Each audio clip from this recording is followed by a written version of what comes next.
Je voulais écrire une pièce sur l'amour maternel, c'était mon point de départ, mon désir de départ.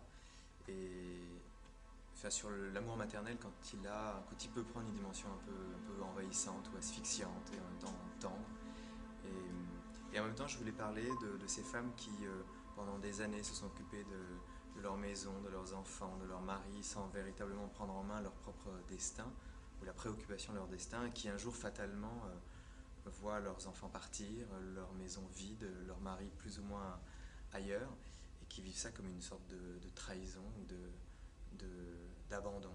Et c'était voilà, cette trahison-là que je voulais raconter dans la pièce. En tout cas, c'était le point de départ.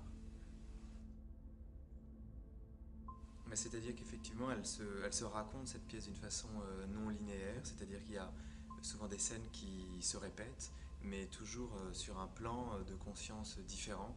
Euh, on assiste à des scènes dans lequel, ou à travers lesquelles tout se dit, tout ce qu'on ne dit pas en réalité, tout ce que l'on garde pour soi, que l'on pense, tout ce qu'il y a derrière les mots. Là, sur scène, tout se dit frontalement, directement, et donc ça donne des situations d'une violence terrible, et on assiste à une première horreur, c'est-à-dire ce qui habite l'arrière-plan de chaque personnage. Et puis dans un deuxième temps, on revient sur ces scènes, mais cette fois euh, poli par l'usage de la vie quotidienne.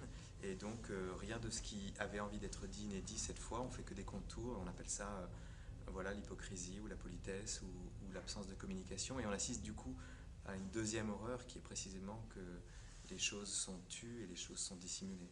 C'était un peu cette double horreur que je voulais faire apparaître.